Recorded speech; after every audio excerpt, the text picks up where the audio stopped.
Si cela n'avait pas été capté en direct à la télévision, je ne t'aurais pas cru. Regarde la réaction de ce présentateur face à la célèbre farceuse Missy. Penses-tu avoir encouragé ce genre de comportement? Et il ne répond pas à la question. Penses-tu? Je ne comprends pas. Non, attends une seconde. Tu peux me faire ça à moi, mais tu ne le feras pas à un invité. Si tu fixes encore un autre invité comme ça, je vais personnellement te faire sortir. Je ne me moque pas. Si tu recommences, je te traînerai dehors par les cheveux. Et tu peux faire semblant d'être aussi dur que tu veux, ça m'est égal. Tu t'excuses immédiatement auprès d'elle ou tu pars. Je te respecte, mais j'en ai fini ici. Bien. Bon débarras, on n'aurait jamais dû l'inviter à l'émission. Je ne voulais même pas de lui ici. Assez, c'est absolument dégoûtant. Sécurité. Faites venir la sécurité d'en bas et faites-le sortir. Sortez-le d'ici. Oh, il est en colère. Tu t'en souviendras sûrement, car cette altercation a eu lieu en 2004, mon ami. Donc, on ne remonte pas si loin que ça. Si tu ne me laisses pas parler, je m'en vais. Tu as parlé tout le temps. Tout ce que tu fais, c'est crier sur les gens et éviter d'aborder les sujets point par point. Tu l'as fait avec moi. Tu as dit que je ne croyais pas à la Constitution. Au revoir, les gars. Merci.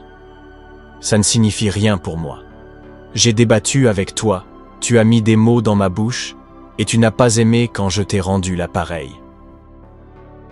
Tu as prétendu que je ne croyais pas à la Constitution. CNN n'était pas prêt à voir Joan Rivers interrompre l'interview comme ça.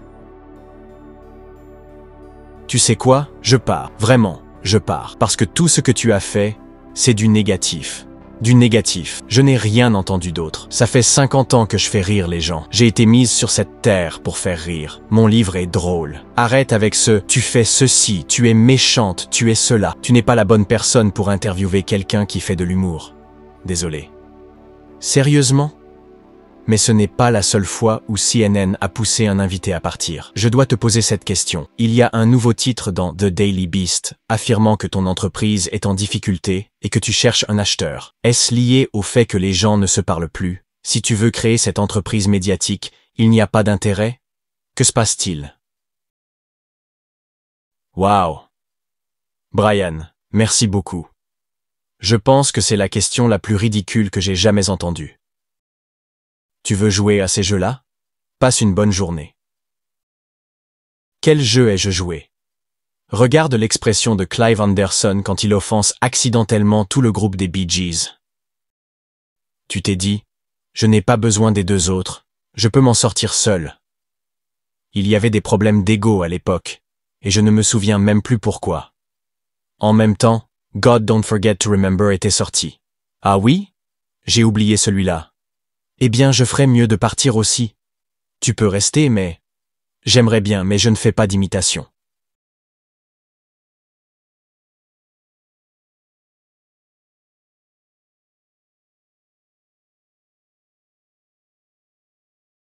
Quelques instants après cet échange, Ben Shapiro a regretté sa décision de partir. Je t'ai posé une question et tu n'as répondu à aucune des miennes. Franchement, je trouve cette interview totalement inutile. Si tu veux critiquer mon livre, lis-le et critique-le. Si tu veux me critiquer moi, pense ce que tu veux, ça m'est égal. Mon point, c'est que ton livre affirme que, en fait, je l'ai déjà fait plusieurs fois, et je vais encore le faire si tu me laisses finir ma question. Honnêtement, monsieur, sur les valeurs judéo-chrétiennes, quelles sont celles qui sont abandonnées? Je ne suis pas disposé à poursuivre une interview avec quelqu'un d'aussi mal intentionné que toi. Donc, je pense qu'on en a fini ici. Merci pour ton temps. Merci à vous, et merci d'avoir démontré que la colère ne fait pas partie du discours politique américain, monsieur Shapiro. Tout se passait bien dans cette interview, jusqu'à ce que l'animateur décide d'aborder l'affaire de Kodak Black. Tu sembles contrarié que j'en parle. On peut parler d'autre chose. Je dirais que je n'ai pas besoin de parler d'autre chose. On peut arrêter là. Très bien, pas de souci, je ne sais pas, les gens ne me diront pas de quoi parler dans mon émission.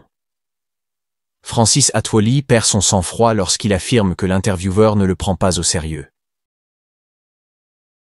Prenez-moi au sérieux, et j'ai dit ici et maintenant que je ne veux pas répéter devant vous si je suis quelque part. Ruto ne gagnera pas les élections.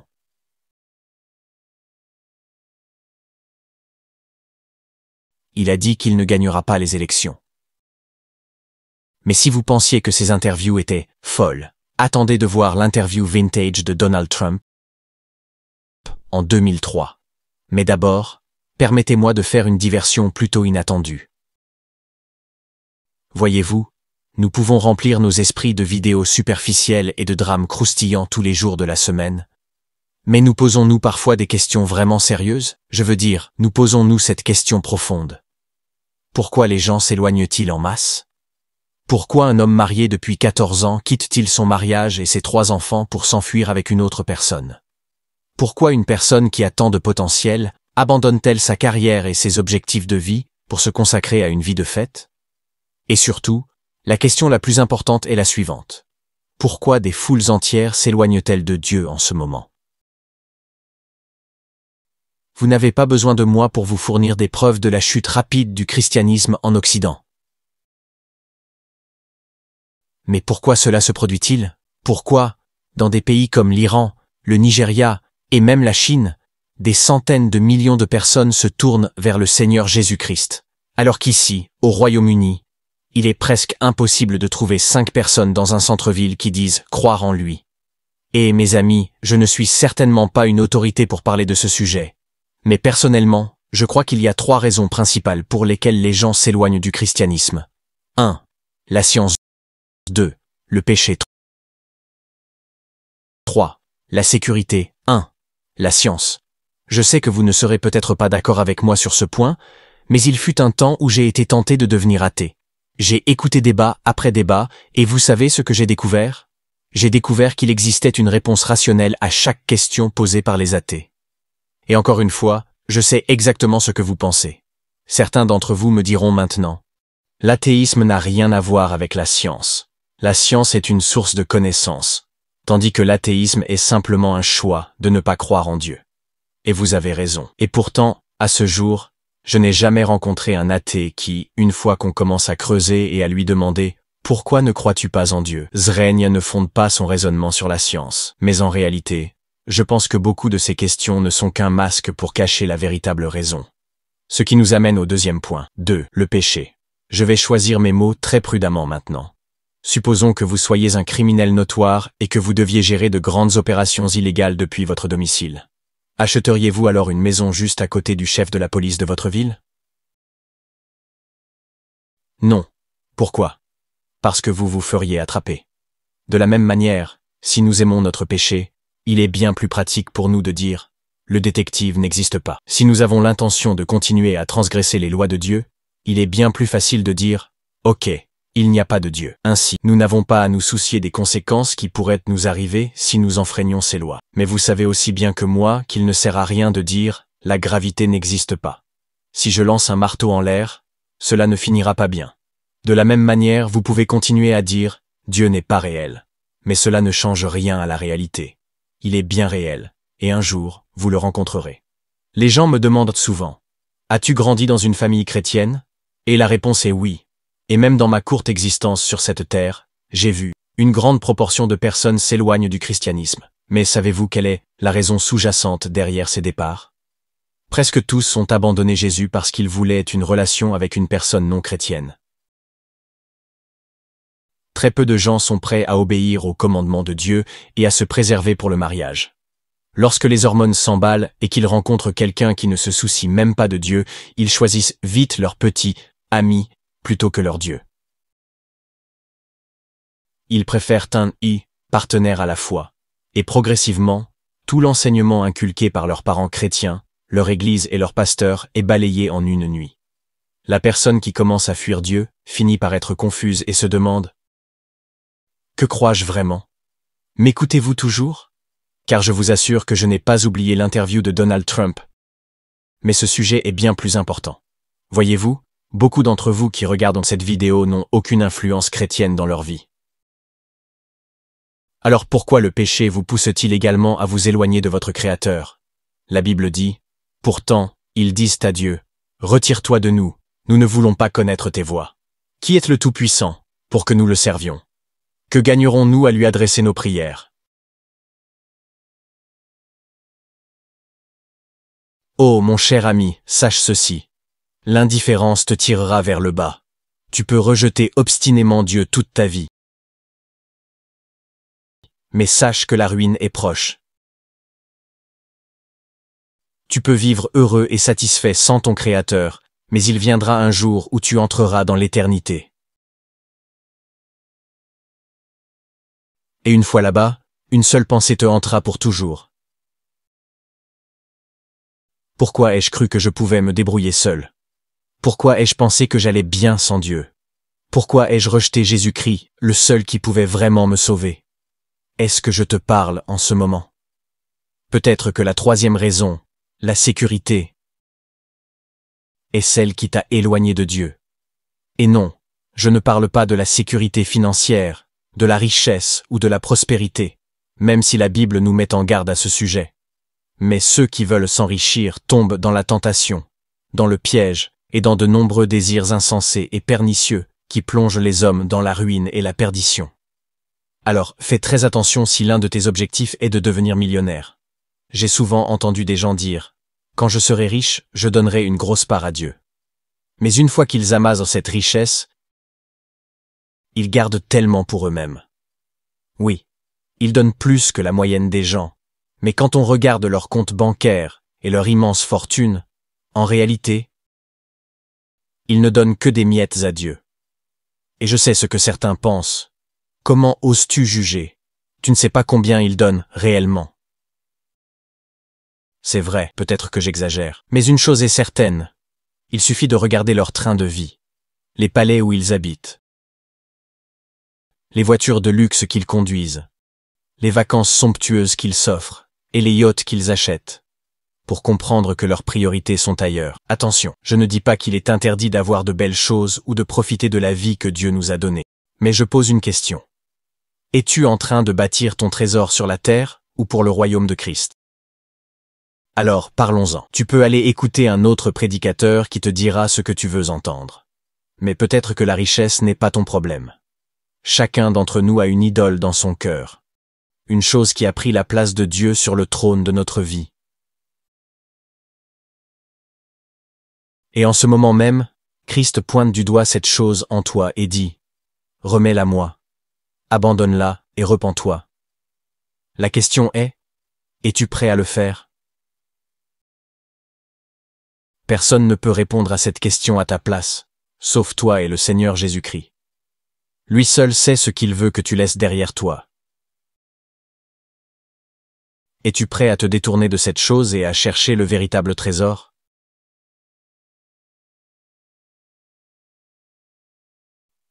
Parce que Jésus nous a dit que le suivre aurait un prix. Il nous a dit que ce serait une vie de sacrifice.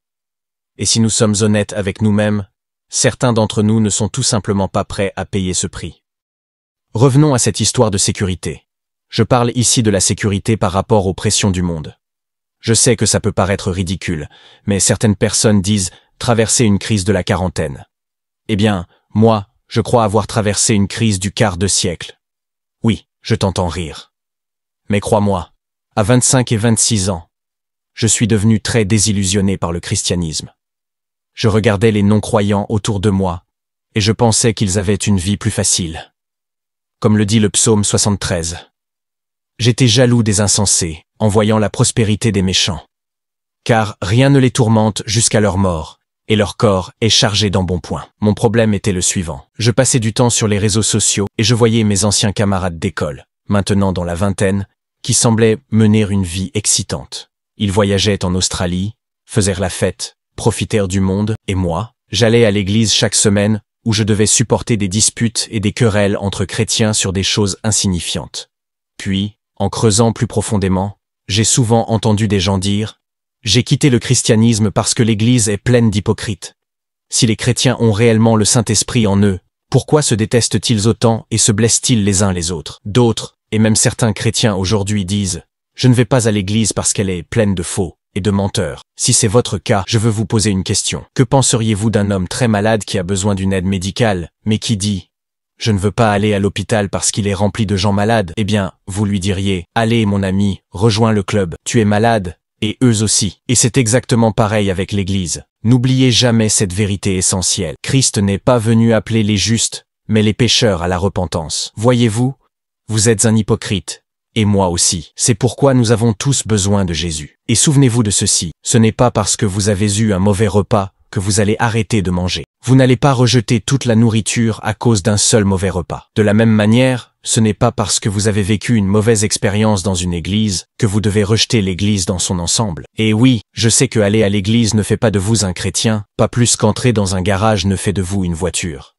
Mais la réalité est que Dieu nous commande de nous rassembler. Dans sa parole, il nous dit que nous ne devons pas abandonner notre assemblée. Nous devons nous réunir, adorer ensemble, partager le pain, être en communion avec d'autres croyants. Alors, si vous allez dans une église, allez-vous être d'accord avec tout ce que le prédicateur dit? Probablement pas.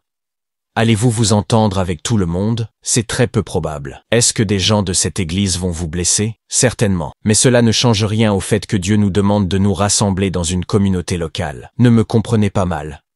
Je sais qu'il y a des personnes qui ont des problèmes de santé et qui ne peuvent pas quitter leur maison. Il y a aussi des gens qui vivent dans des endroits isolés, sans aucune église à proximité. Mais ce n'est pas de ces personnes que je parle. Je parle de ceux qui ont délibérément choisi de s'isoler des autres croyants. C'est exactement ce que Satan veut. Satan cherche à nous isoler, car il sait qu'une armée divisée est une armée faible. Et rien n'effraie plus le diable que de voir des croyants, des personnes brisées, se rassembler et proclamer: oui, nous sommes imparfaits. Oui, nous sommes pécheurs. Mais nous avons été rachetés par le sang de Jésus-Christ. Et nous sommes ici pour être une lumière dans cette ville. Un témoignage vivant que Jésus sauve les pécheurs. Et quand un peuple se rassemble pour faire cela, c'est dangereux. C'est terrifiant pour Satan. Il fera tout ce qu'il peut pour empêcher cela. Alors, que suis-je en train d'essayer de vous dire? Écoutez bien. Je vais vous décevoir. Joe Kirby vous décevra. Vous allez me décevoir. Nous allons tous faire des erreurs. Mais nous devons nous aimer les uns les autres et faire preuve de patience, comme Dieu a eu patience avec moi, alors que je l'ai trahi des millions de fois. Et pourtant, encore et encore, il ouvre ses bras et me dit: Joe, je t'ai pardonné, je t'aime toujours. Mais maintenant, c'est l'heure du choix. Où vous situez-vous? Êtes-vous cette personne qui croit que la science a prouvé que Dieu n'existe pas? Êtes-vous cette personne qui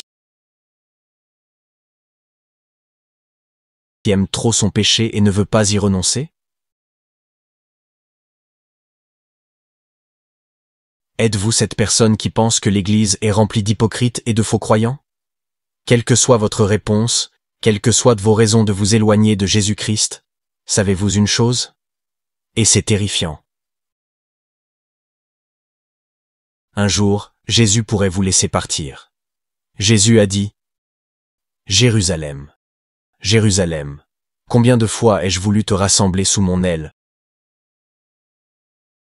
comme une poule rassemble ses poussins, mais tu ne l'as pas voulu. Vous voyez, vous et moi avons un libre arbitre. Nous pouvons choisir d'aimer Dieu, ou de le rejeter. Et beaucoup de gens, malheureusement, choisissent de le rejeter. Dieu ne va pas vous forcer, car pour que l'amour soit vrai, il doit être libre. Je veux que ma femme m'aime parce qu'elle a choisi de m'aimer, et non parce que je l'ai forcée ou manipulée. De la même manière, Dieu veut que vous l'aimiez librement. Mais si vous choisissez de ne pas l'aimer, il vous laissera partir. Alors, qu'est-ce qui vous traverse l'esprit en entendant tout cela? Quand vous réfléchissez à l'amour immense que Jésus a eu pour vous, lorsqu'il est mort sur cette croix, subissant la pire des souffrances. Quand vous pensez au clou dans ses mains et ses pieds, à la couronne d'épines, à la honte de mourir devant sa propre mère, quand vous pensez à l'obscurité qui a recouvert la terre, lorsque Jésus a enduré la colère de Dieu à notre place, quand vous réalisez que Dieu a écrasé son propre Fils pour que vous puissiez être pardonnés, quand vous pensez à son corps sans vie, placé dans un tombeau, mais que, le troisième jour, il est ressuscité. Il l'a fait par amour pour vous offrir la vie éternelle. Il prouvait ainsi que la mort ne pouvait pas le retenir. Aucune ténèbre ne pouvait l'éteindre. Et aujourd'hui, Jésus-Christ est dans le ciel. Il prépare une place pour tous ses enfants. Alors, ne vous détournez pas de Dieu encore un jour de plus. Ne lui tournez pas le dos. Tournez-vous vers lui dans la foi. Mais il y a une chose magnifique que vous devez absolument retenir.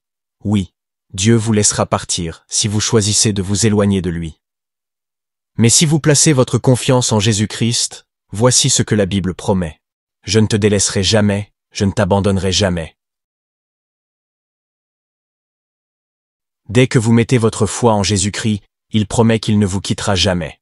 Même si j'ai fait des millions d'erreurs, même si j'ai commis tant de péchés honteux, Dieu reste fidèle, même quand je suis infidèle. C'est le Dieu que nous servons. Un Dieu patient, un Dieu aimant. Et honnêtement, je ne peux pas comprendre pourquoi quelqu'un, après avoir entendu tout cela, ne voudrait pas de cet amour pour lui-même. Mais je dois me rappeler ces 3 raisons.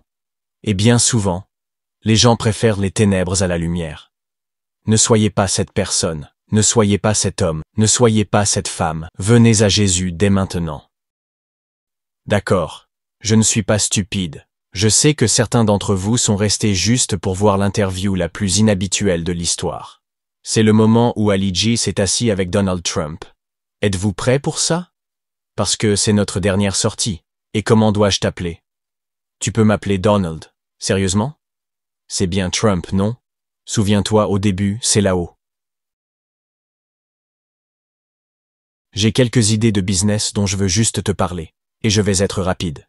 Quelle est la chose la plus populaire au monde? La musique? Non. Dis-moi. La glace. Tout le monde en mange. Et quel est le problème avec la glace?